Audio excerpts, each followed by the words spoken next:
So I guess it was convenient for you to turn your back on the woman who held your spine. Woman, you were brought forth from my side, created to support me like the gravity-stricken moon does the brisk breath of nightfall. But when fear clawed its way into my heart, when he called my name in the garden, you shrunk and hid your shameful body. Where were you when the Prince of Night found his way to your star? You watched him lie, and I watched you sit and set like sun, you mourning of a man. You can't even see the nightmare you have become. I was there, standing in the distance, having a conversation with my backbone. I wanted to stop you, but you let that evil reptile with eyes, slow dancing with deceit and tongue, swift as breeze, woo you dumb to think we could be wise as a God who thought the galaxies into existence. Adam, I thought he was my friend, letting me in on secrets God pinky promised the leaves not to tell. He pointed me to the tree, told me of what I was missing, and as my faith in his lies led me to stare, I watched death become gorgeous. But God is beautiful. Adam, my tongue became sight. The fruit looked too good not to taste. Taste and see that God is good. God is thief. He kept us from the one thing he knew would turn our minds deity. No, God is wise. Eve, can't you see? In our feast for knowledge, we have become fools. Searching for wisdom in a mere branch, we forgot about the God who had the power to grow us from dust with no roots. His mind is wide as sky, and we were free as clouds, but now the silent hum of shame echoes the land. The eerie chill of father's curse crawls across our conscience, and the very river we bathe our naked souls in is damned because of you. What have you done? Do not blame me for murder and name yourself victim as if we are not both ghosts with skin. You left me for dead. Did you forget the sixth day when God made you from dust? But he made you from me for me.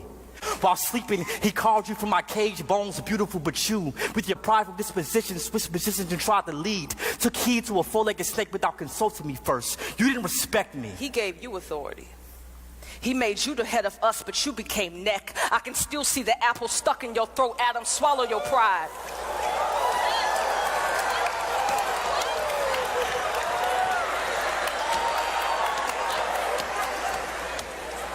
You were supposed to lead me, yet I am to blame. Your wife, your Eve, the one who is now shamed once beauty the moment you saw her breathe. Maybe I should noose a ribbon around my neck, make a skirt of wrapping paper, stuff my natural naked chest with leaves. Maybe then these bones will be enough gift for you again, this flesh enough body for you to bathe in. The day you remove God from your soul, emptied your nest of his glories, the day you begged me to take his place, fill your voids, become this image of perfection to satisfy your insecurities. God forbid our sons grow up treating their sisters like cemeteries, stacking their bodies and bones in one closet to wear as one flesh every time they want to feel alive. Eve, please understand that you further prove my point.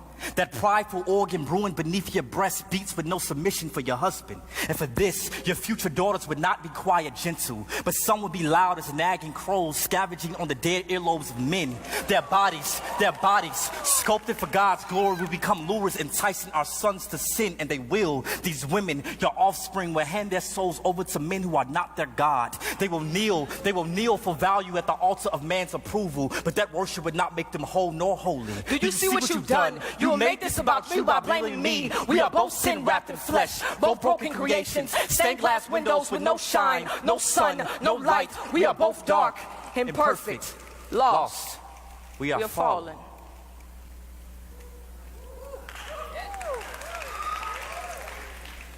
Wife, I'm sorry. Have you any idea how shameful my insides scream for not protecting the only woman I've ever known and loved from the sting of death?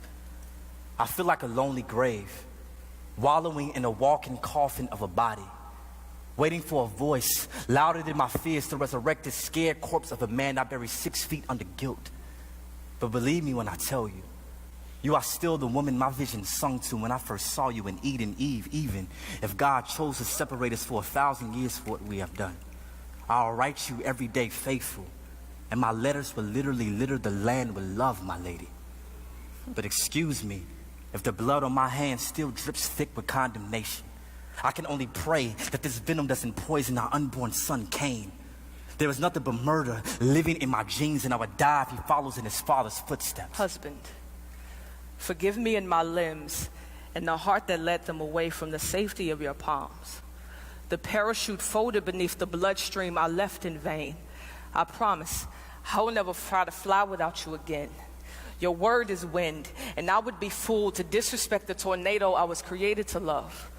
You mentioned our sons, but remember our God. Remember what he told devil as he cursed serpent. He spoke of my womb, and from it a seed will come.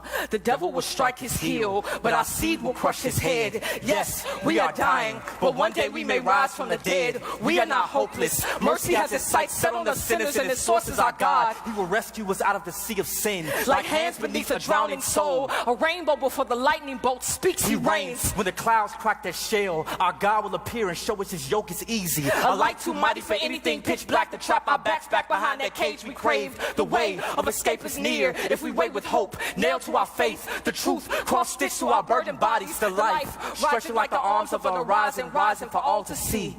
The sun still lives. Eve, forgive me. Adam, forgive me. God, we tried to be our own God. Please forgive us.